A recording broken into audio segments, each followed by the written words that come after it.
You're listening to Skills World Live with Tom Bewick. News, views and interviews in association with FE News. Hello everyone.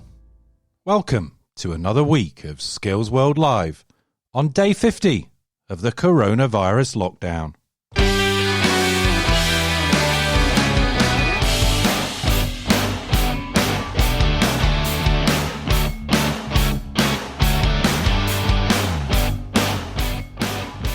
But have no fear, the Skills World Live team are here, connecting the world of FE on this daily community radio show, broadcasting live from my man cave here in the heart of Sussex, at least until the COVID-19 restrictions start to ease.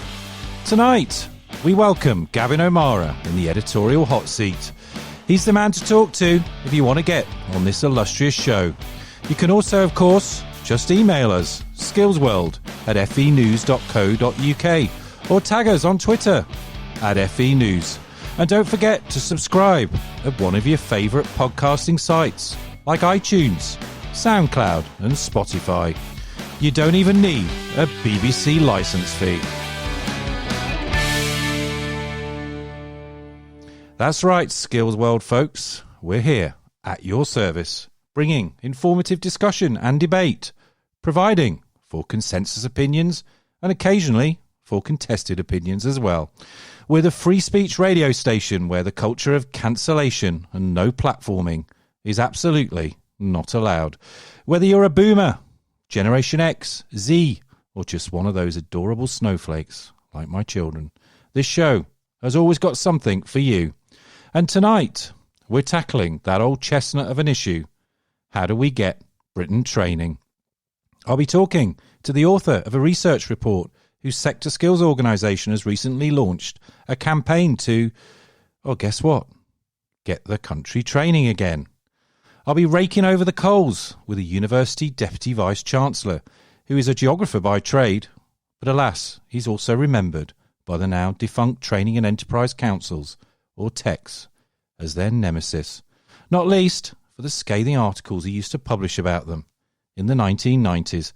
I'll be asking a think tank boss of the Learning and Work Institute whether the current crisis will put employer workforce training on the back burner. And I'll be discussing with the CEO of one of the largest college groups in the country, including Pearson, one of the largest awarding bodies in the world, what can be done to keep the skills, productivity and meeting the workforce challenges at the top of the nation's agenda. But first, let's find out what's making the news headlines in your skills world this evening.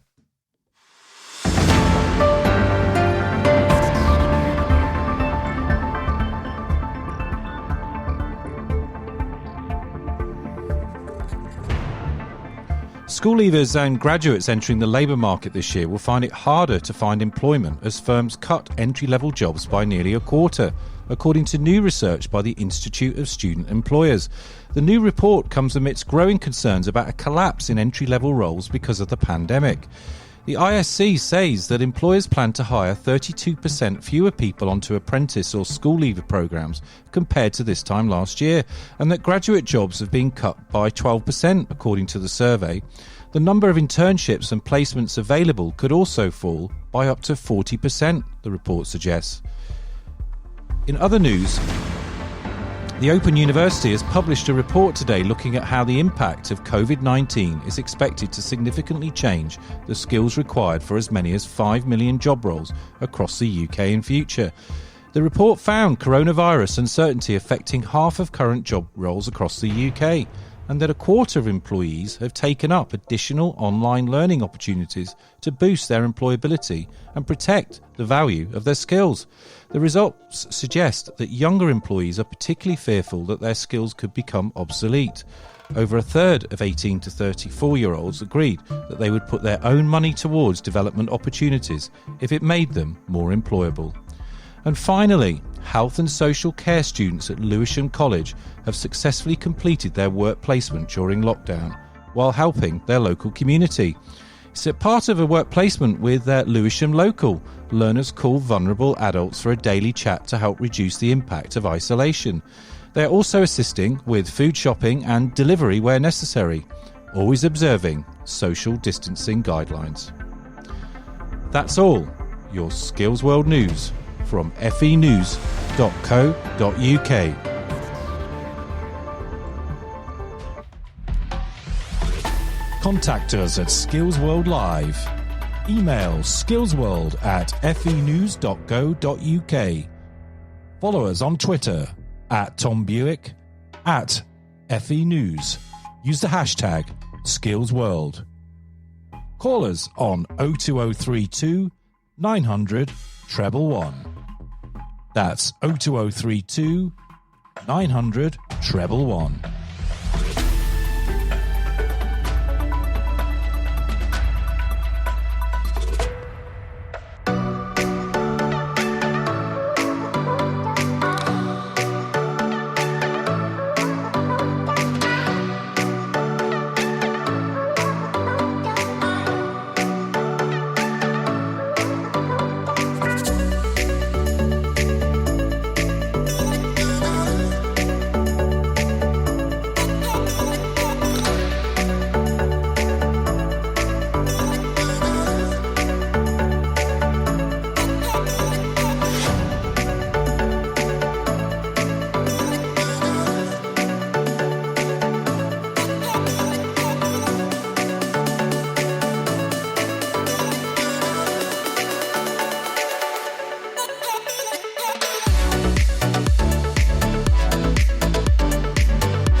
Times Square, as in New York City's Times Square. And the artist is Onde Norte. On tonight's show, we're playing not one, but 4 new tracks from our favourite independent music site of choice, epidemicsound.com. That's right, music lovers. Each time you listen to this show, you're helping to financially, well, just a little bit, to support an up-and-coming or independent music artist. They just haven't got Eurovision yet, or that big company record label boss behind them, which is why, of course, we can afford to play them. And let's not forget, it also allows this former DJ the opportunity to reconnect with those melodic keyboard riffs and electronic beats. And I also get to play short jingles, like this. Call us today at Skills World Live. Dial 02032 900 111.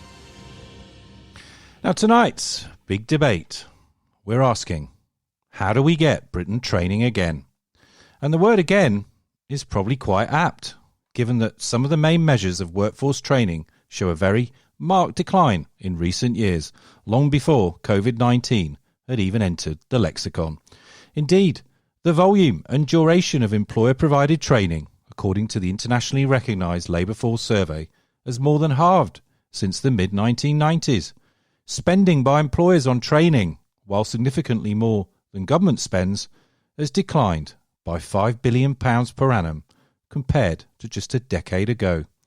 That means the £2.5 billion that's raised by the apprenticeship levy each year doesn't even cover the shortfall in employer training investment. The historic weaknesses in the country's vocational skills base is what Andy Haldane, the Bank of England chief economist, has called the collapsed left lung of the UK's education system. Haldane is chair of the government's Industry Skills Committee, which estimates that an additional 7 million people, that's 20% of the workforce, will be significantly underskilled for their jobs by 2030, and another 1 million will be overskilled. And estimates, of course, vary widely on how many of our jobs will be done by robots in future. To compound matters still further, wage growth, a key measure of increases in output per worker, has slumped since 2010. It is just 0.3% per annum today, compared to the long-term trend rate of growth for the British economy of around 1.75%. Until January this year, employment in the UK was at a record high. More than 33 million people in the British labour force, 10 million more than the record low employment rate in the deep recession of 1983. It is still perhaps too early to say what the full impact of the pandemic will be on employment skills and training levels, but I would hazard a guess that 4 interrelated structural issues in the British education and labour markets are about to come home to roost. They are the decline in employer workforce investment, as I was just discussing, over-reliance on low-skilled migration from the European Union, government austerity cuts disproportionately affecting FE colleges and adult learning participation, and finally, weak linkages between higher education expansion, uneven spatial regeneration, and poor productivity improvements in the economy as a whole. So, as we wait for the government to publish the details behind its manifesto pledge of a new national skills fund, I'll be debating with guests tonight, does Britain need a new national training imperative, particularly given that 80% of today's workforce will still be in employment in 2030, and especially when the coronavirus could temporarily at least turn a skills shortage into a major skills surplus. After this short musical break, I'll be talking to tonight's special guest, the Director of Evidence and Insight at the Federation of Industry Sector Skills and Standards, about how Britain can shift, in a post-coronavirus economy, its entire skills base up the value chain and create new, highly skilled and rewarding jobs. Stay tuned, folks. Jonathan Boys is coming up next.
Castizo. And we've had that artist on the show before, but that's a first run out for his track Gravity is Zero. Now to kick off tonight's big debate in terms of the guests and phone chat section, I'm delighted to be joined now by Jonathan Boyes, who's the Director of Insight and Evidence at the Federation for Industry Sector Skills and Standards. Good evening, Jonathan. Hi, Tom. Thanks for having me. No, you're very welcome. Thanks for, I always say this to all my guests, thank you so much for giving up part of your evening, although in these lockdown conditions, it's not as if you had somewhere else to go, is it? Apart from the supermarket, perhaps. Yes. Or maybe your unrestricted daily exercise now, which obviously under England's rules anyway, can go on for hours. Jonathan, yeah. I talked earlier about the fact employer training has halved in value and duration since the 1990s. Why do you think that's happened? So that's the interesting thing, right? Before COVID, we had a big challenge on our hands. I think that there's something about aligning incentives. So when people invest in training, there are three groups that get a benefit. There's the individual, they'll get a benefit through, increased pay. Yeah. The company gets a benefit because the work is more productive. And there's a kind of society-wide benefit. We need trained people, we need doctors, we need lawyers, we need bricklayers, we need all of that. And at some point on the way, we have a difficult time with knowing who should bear those costs. So there's the three groups, the employer, the individual, society. And at some point along the way, we've maybe got the balance wrong between who benefits and who pays, and particularly on the side of the employer. That's why something like the apprenticeship levy came in to theoretically try and patch that up, to say we'll get rid of the free rider problem and we'll boost the sheer amount of training and money going into training. I'm not sure that we've got that right. Yeah, I mean, as I said, actually, I think the levy only really patches up about half of the money currently that's in real terms that's lost per annum in terms of training investment. But do you think, as well as perhaps getting the balance right between those constituent parties, the investors of the individual, the state and the employer, I mean, you obviously look a lot into the stats and the figures. Do you think we're measuring training in the right way? I mean, it's obviously based on labour force survey. It's a longitudinal data set, isn't it? But when you look at it going all the way back to the 90s, you see this very clear trend downwards. And I just wonder, has the British economy, indeed advanced economies, just changed so much, supply chains, the nature in which employers employ people for their skills? Are we just, no longer measuring the right thing, perhaps? I think that's probably a fair argument, because a lot of the work I do, I've got lots of stats at my disposal. And the second you go and talk to someone in the real world, they go, oh, wait a minute. So, I recently did a briefing paper, and one of the things I looked at was pay growth. And the second I talked to one of our members, the Construction Industry Training Board, they said, well, you know that the majority of our guys are self-employed, and you've looked at employee earnings. So I'm constantly having a battle with the data from, as you say, the labour force survey and the data in the real world.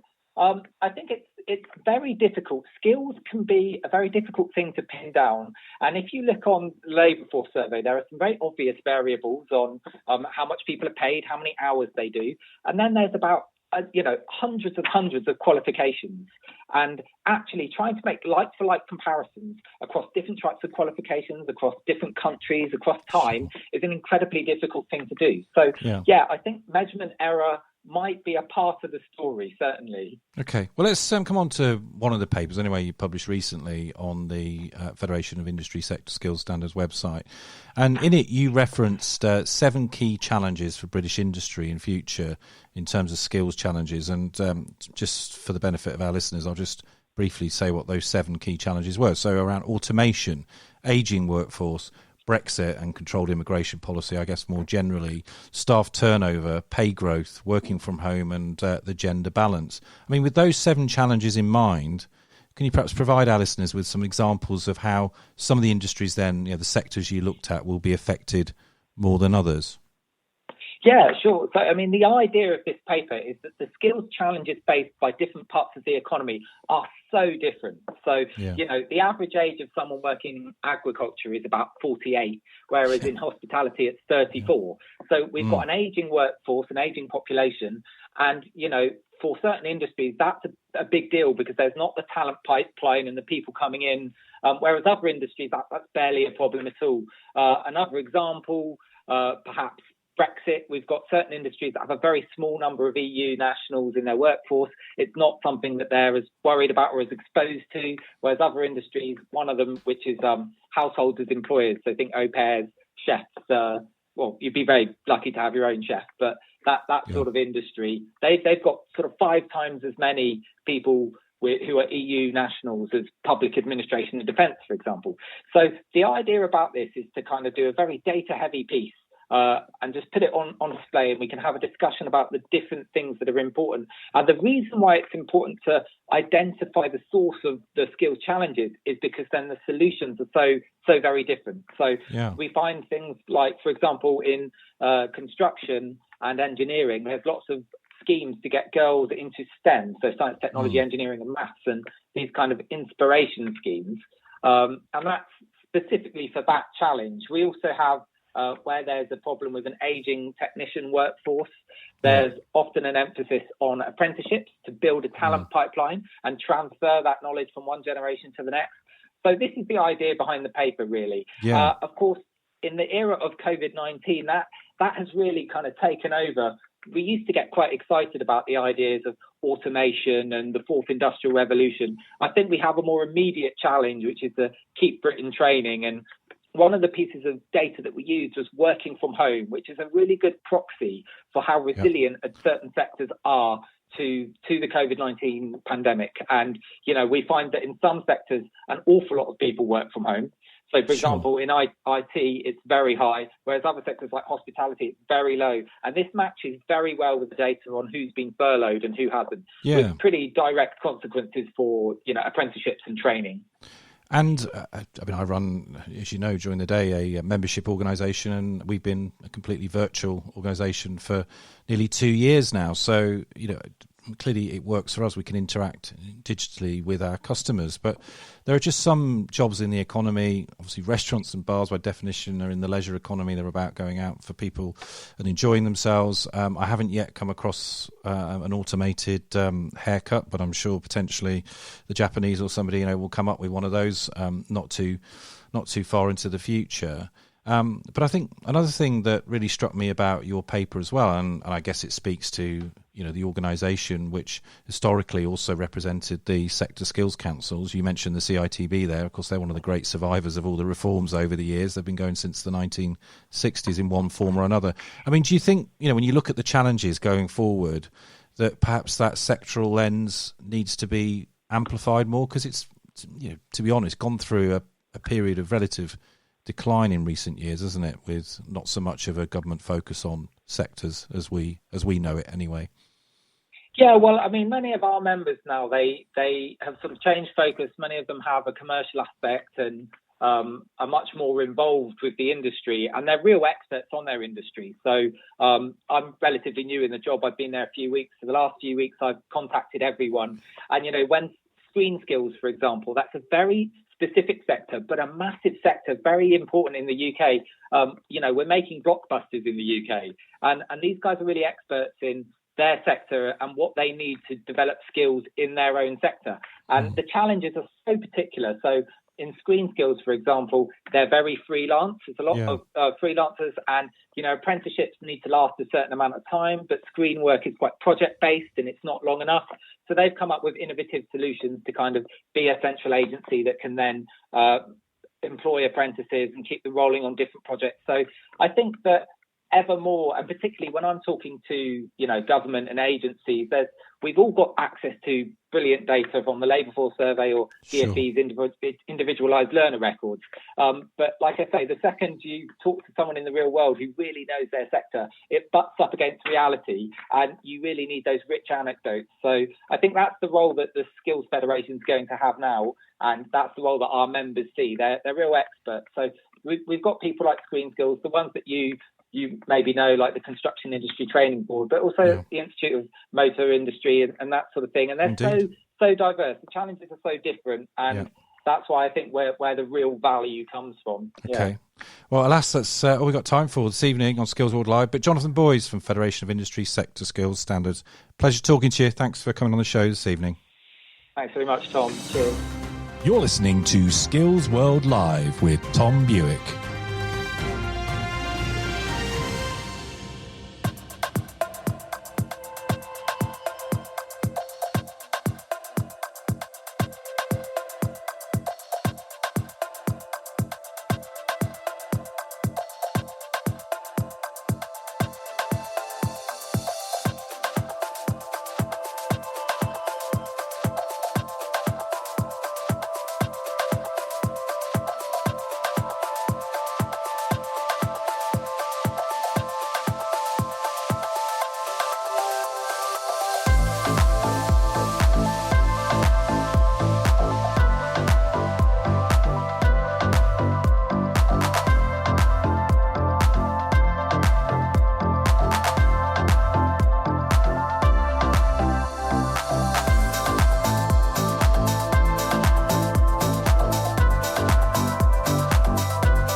That's a track called Red Leaves by Civet Cat.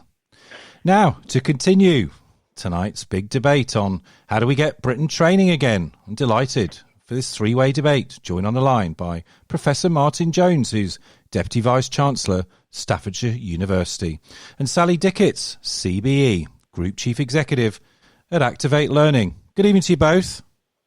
Good evening, Tom. We've got Hi, Sally. Tom. Hello there. Thanks for joining Skills World Live. Martin, let's start with you. Now, you're an economic geographer, just in case listeners thought I was inviting you on the programme to talk about coastal erosion or something. But you were very critical of the TECs in the 1990s. Do you think the situation has got any better as all these different acronyms and quangos have come and gone? Interesting conversation, Tom. Yes, I mean, as you know, my latest book that was published last year suggested that, in a sense, in the context of LEPs and SAPs, etc., that there's a danger of government kind of continually reinventing the problem by just changing the institutional landscape. There is a danger, I think, as you know, just shoveling the deck chairs. I think some things have changed for the better. But, you know, in your introduction, the underlying data, I think, tells a different story of us not significantly breaking out of what academics previously called the low skills equilibrium. Yeah, indeed. Fingold and Soskius, I remember that academic paper very well. Sally, Activate Learning is one of the biggest college groups in the country. It's got campuses around the Reading area, Oxfordshire, even Saudi Arabia. You've got a footprint as well in the UTC movement. What do you think we can do to get Britain training people again? I think we need to look at a long-term strategy. Yeah. I was around when we did TOPS, and we tend to have just-in-time training. And for adults who have not engaged in learning or who failed when they were in school, then they need to be prepared for learning. And just-in-time training will not help. They've got to be given confidence, resilience, and they've got to be taught how to learn before they can learn anything meaningful. And I think, therefore, we need a strategy that is not for next year. it's actually a strategy that is for the next 10 years. Yeah. Martin, I mean, do you think that's, in essence, really what Sally's saying has absolutely bedeviled the whole sort of British training debate? It's been far too short term, as you indicated as well in your first answer, lots of moving around with deck chairs, lots of institutional reform. It's almost like, the structural reform's sort of gone on and there's been less focus, arguably, on the outcomes. I mean, is that a fair criticism of what's been happening? Yeah, I mean, I remember TOPS as well, Sally, Training Opportunity Scheme, and of course when the Holland Report came out in 77, it kind of created the problem of all of the immediacy. Then you had the 1980s, which was all about neoliberalism and the employer knowing best in an individual sense and a collective sense, and that kind of bred a short-termism. You then had attempts to kind of create a sectoral system through Sector Skills Council, but again, I think I agree with Sally completely. The absence of long-term strategic planning, I think, is still there. And I think COVID plus Brexit, I think the two together, when we start to think of supply chain dynamics and reimagining places and reimagining what skills ecosystems could be like at the regional local level, I think gives a new take on this. But I completely agree, the absence of planning, Tom, and in terms of putting the market first, and of course, the training market will always fail, or as you called it, playing with the biggest training set in the world. Yeah. I mean, you're both, in your own way, obviously from slightly different perspectives, but you're both obviously really about the spatial, as you would call it as a geographer, Martin, but, the locality, local labour markets, local communities. I mean, there have been some kind of interesting or tentative steps at trying to, for example, devolve this very top-down skills funding and planning system that we've had, particularly in England, over the last 2 decades, through things like the adult skills budgets being devolved, these new metro mayors. I mean, Sally, do you see any glimmer of hope in some of that sort of development? I mean, again, you're very, very involved, aren't you, with delivery in different types of areas. Do you see the levers of power and responsibility and resource coming your way, or do you still think part of the problem is this very top-down system? I think whatever happens, what people do is they constantly say, we have an issue with STEM, we need to train people in STEM. Yeah. They don't actually look at the job vacancies. That is an assumption from employers saying they have people in their 50s, 60s who will be going. They don't take into account then automation comes along and actually all those engineers you thought you needed, you don't need. So individuals, why would you be motivated to learn STEM? Yeah. What is it in our market that is really clearly indicating to you, if you invest the time and you really learn this area, you are now going to get a much better job, much better terms and conditions, much better pay. Yeah. I've never seen that shown anywhere. There is a constant thing about what the employers believe their shortages are, but actually there's very little to individuals to motivate them to get off their backsides and learn a skill that will be very, very different to what they know now. Yeah. And I think I'll go back to it. We've become obsessed with the what. We need 5 engineers on June the 12th. Rather than we have this whole population. How do we train all of them in such a way that they are flexible and agile, creative thinkers? So actually it doesn't matter what the skills are in 5 years' time. These people have the intelligence and ability to retrain to hit the market.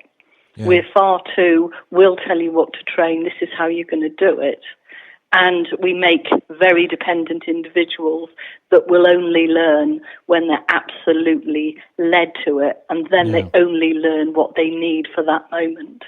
And until we change that whole perspective, I think we'll be back in this issue in 5 years' time. Yeah. So short-termism in terms of the strategy then. And Martin, I mean, you're in higher education these days. I mean, do you relate to something there that sort of Sally's, I think, hinting at, that part of the problem, particularly around training policy, skills policy in recent years, is it's quite utilitarian, isn't it? It's all about, trying to fit sort of widgets from one, from the supply side into the demand side and think you'll get a perfect fit. I mean, is that also another sort of key challenge? Do you think there just needs to be more of a broader based approach to skills and training and education, and employers, for their, for some might say rational reasons, look at it in the short term and think, well, that's not for not for them. I mean, we've seen it, for example, in England with the apprenticeship standards. Some people complain that they're very specific, very occupationally related, and they're not necessarily, I mean, you had you and Blair talking to me on the programme on Friday about this, saying they're not particularly that broad-based, broad brush enough for what the economy actually needs. From my point of view, Tom, speaking as a labour market geographer, but also someone in the HE sector, I think ultimately, it's where sectors and spaces come together. So, I kind of applaud the kind of initial attempts at devolution and the devolution of the ASB. But I think what's completely absent, I still think there's a sector vacuum, present at a local level, where, in terms of planning in those holistic strategic contexts, I think requires, virtually like the old group training schemes of the 1970s. We saw some of that come back in various ways with how the sector meets the spatial. Because I think it's only having those group conversations and acting in partnership, you can actually get, employers speaking to employers, starting to collaborate, starting to share, supply chains, starting to share employees, moving from company to company, rather than the current poaching phenomena. I think that will give a kind of a wider, more holistic approach, really. Sure, but that's an economy that's got to be built around collaboration and not just competition. And I mean, talking of sort of group training arrangements, I mean, Sally, in many ways, what you've achieved since 2003, with your group of colleges and learning institutions, is almost the kind of sort of model of collaboration and cooperation that Martin's talking about, haven't you?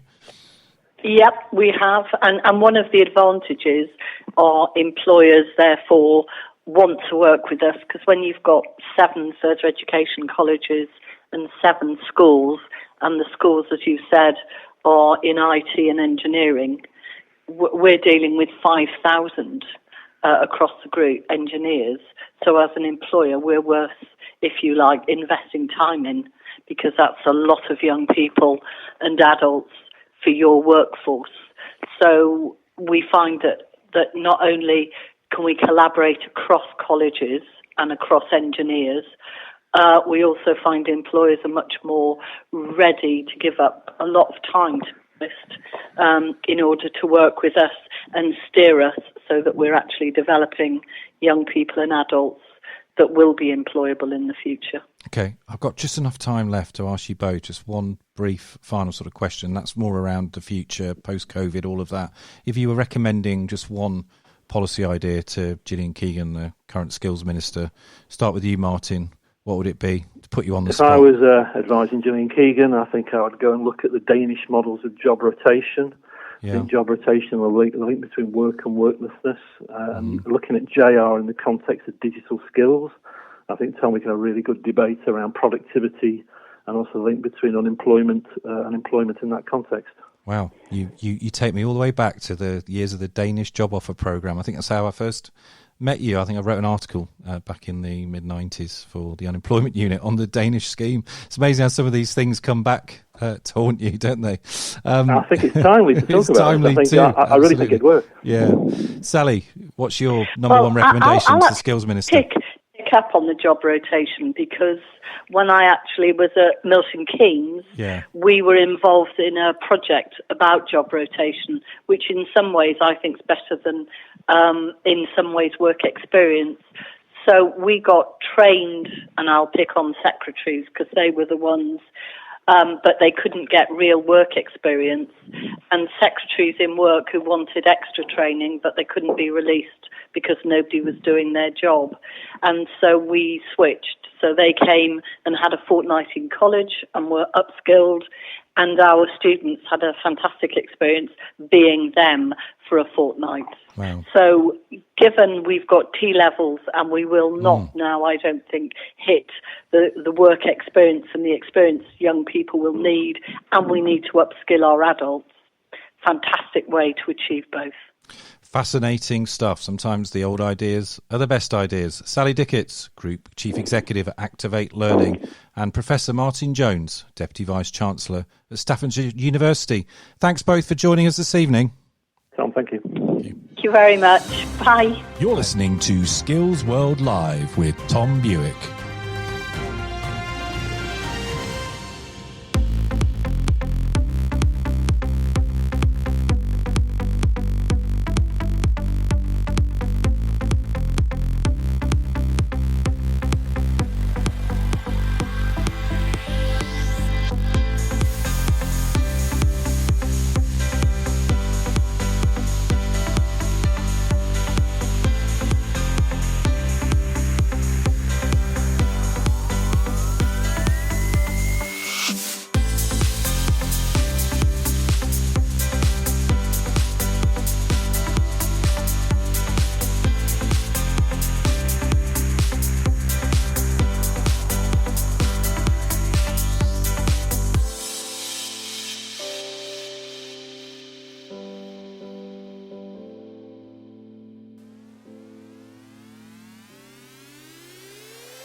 That's The Power of We by Bastian Slice.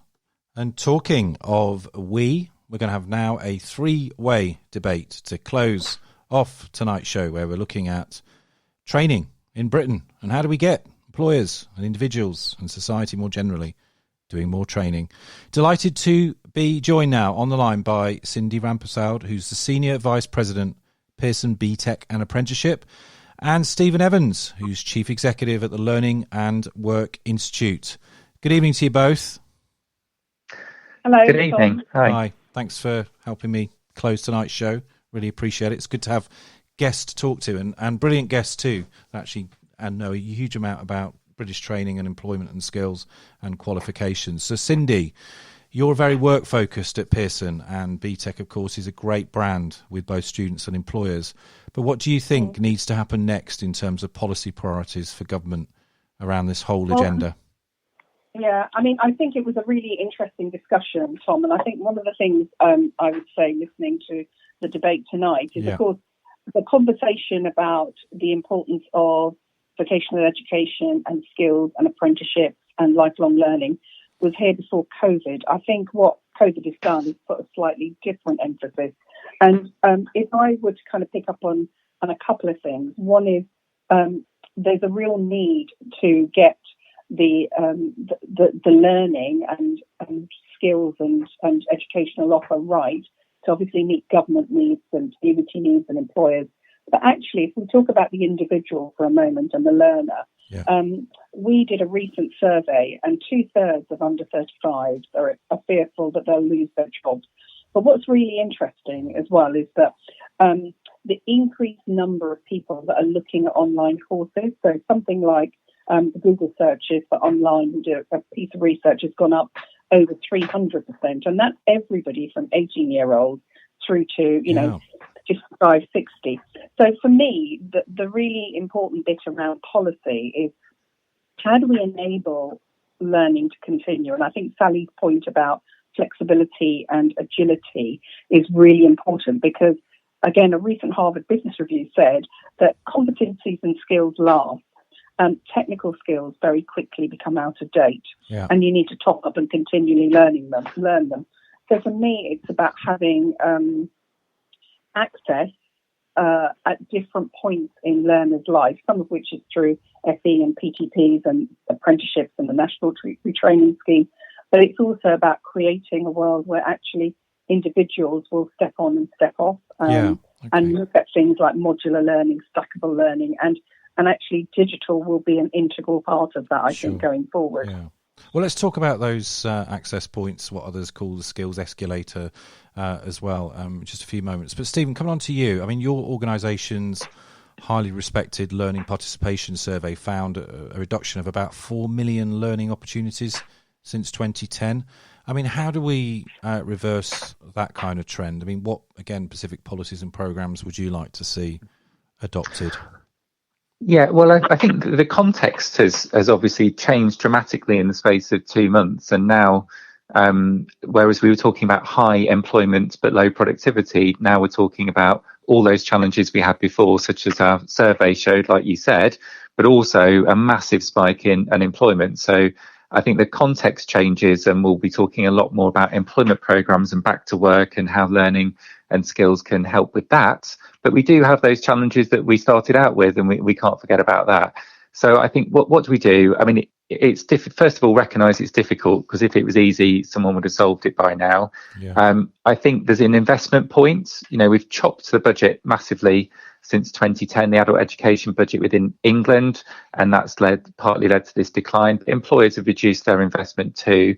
So we need to invest from the public sector side, but we need to also think about how to engage people. Our research shows the biggest reason people give for not learning is because they're not interested. They don't see why it would be of value for them. So how do we engage them? What Cindy mentioned about access points, and then think about new ways of delivering in this new world that we're heading into, combining that online, that digital with the face-to-face and community engagement as well. And then lots of other things that I'm sure we could spend hours talking about and get onto as well. So those new ways of working then, and also those access points, Cindy, I mean, you're in the world of qualifications. You've delivered and are delivering quals like BTECs that have got a lot of currency in the marketplace. You're also developing new qualifications like T-levels. I mean, as Stephen was saying there, we're about, though, to enter into a world where all those old certainties, the full employment economy, all the talk of, although it hasn't gone away, but, fourth industrial revolution, skills gaps and shortages, that the terms of the whole debate, as Stephen was saying there, has just totally changed, in the last 10 weeks, really. I mean, where does that leave something like the future of qualifications and digital and online and all the rest of it? So I think, I think the importance of qualifications is still important, and that's about kind of currency and actually about quality assurance in some sense of what people have learned. I think what I would say is, as we move forward, that point about multiple pathways is still really important. So the importance of T-levels, but also things like BTECs, but also the really important role of apprenticeships. I think the point about access points is more about adults who, I think Sally talked about some adults who may not have done well at school or college and need to go back and need to kind of re-engage with learning. But there are many people or many adults who are in the world of work in order to keep relevant. And we talk about jobs changing constantly. In order to keep relevant, they're going to need to keep topping up and learning. So I think there's a bit of the learning that is about, brilliant work that colleges, PTPs do, the apprenticeship programs, and we need to invest in those and continue to invest in those. But I think there's another part which is about individuals taking ownership of their learning through their careers. And for me, actually, both the traditional learning with FE and PTPs and apprenticeships, thinking about things like online proctoring and thinking about bringing blended learning in. Actually, if you've got a part-time job and you need to learn, you need the tools to be able to enable you to kind of keep employed, but also upskill so you remain employed. And I think that's where things like, short courses, stackable courses, looking at digital and blended learning as well as online programs as an enabler is really important. But I think, qualifications are important because it gives the currency, it gives the kind of quality assurance, and it has the value for the individual. Indeed. I mean, it's a stock of value, it's a currency. It's also, importantly, if government are going to get involved in publicly funding these things, it's a really important unit of accountability as well, because it demonstrates independently that someone has Tom, got something. Tom, if I could just say one thing, though, I think, and it's back to Sally's point, which is we focus a lot on kind of technical and academic in a lot of our learning. And actually, a lot of the research is saying it's about those softer skills, which are about competencies and transferable skills and adaptability. And in a way, there is, one of the things this really kind of brings into question or should make us think about is how do we embed that in education? Probably from, early years probably does it really well. And then so it's kind of how do we make sure that it's all the way through? So people have got that kind of foundation to keep learning. Yeah, sure. Stephen, let's sort of go back to this skills progression ladder of opportunity. I mean, Philip Auger's review, of course, Auger's known throughout in England anyway, skills world, and one of the big plays that he has made in that review, we yet to see, of course, whether all of the recommendations, but already the department's looking at, for example, the Department for Education looking at technical qualifications at level 4 and level 5, in other words, sub-degree level. I mean, is that, in your view, is that the right agenda for government to be pursuing? Essentially, it's almost like a rebalancing, isn't it, of opportunities, not necessarily away from universities, but certainly away from the idea of it's either educated up to level 3 and then you jump to level 6. It's that whole intermediate skills piece. I mean, does that go away as a result of COVID-19, do you think? We definitely still need to sort of tackle that shortfall. It's a definite shortfall. I think England doesn't compare too badly to other countries in the proportion of young people in particular doing higher education, but it looks a bit weird in the sense that it's overbalanced between with a real focus on 18-year-olds doing 3-year full-time undergrad degrees. So that problem hasn't, or that challenge hasn't gone away. It's great we've expanded higher education, but we need to expand it in higher ways as well. Yeah. What I would say is if we're talking about ladders, there's no point in having a ladder that only starts halfway up. So we're actually quite bad at getting people up to level 3 in the first place, let alone on. And there are 9 million adults across England with low literacy and or numeracy. So I think, yes, we need to do that, what Olga called the missing middle. We're about to start a bit of work looking at that. Right. But we also need to look at those other levels of learning and how we help people progress from the earliest steps into learning as well. Right. Well, we've got Olga coming on the show. But Cindy, final word to you. We've got 30 seconds. Yeah, no, I was going to say it's a really, really good point. And actually, the level 3 review, the consultation, a really important element of that is actually the discussion about level, the entry levels, but level 2 and level 2 as well. And going back to adults and the group that Sally was talking about is, in order to enable those adults to progress, actually having the entry points at entry level and level 2, as well as level 3 progression. So really, really important point. Brilliant to have you both on the show. Thanks for giving up your time. Cindy Rampersaud and Stephen Evans, thanks for joining us. Thank you, Thank you. Tom. Pleasure. Thank you. Bye. You're listening to Skills World Live with Tom Bewick.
So that's called Makes Me Feel by Alex Dovo.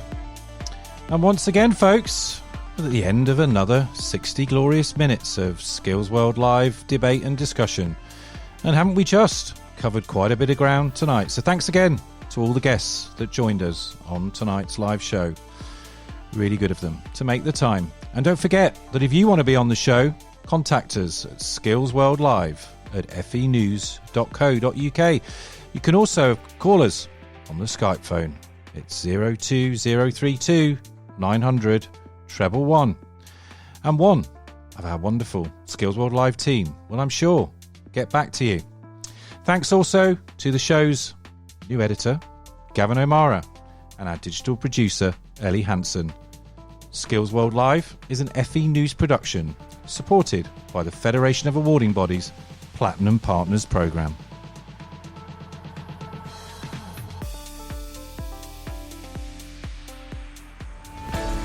Subscribe to Skills World Live at fenews.co.uk/skillsworld.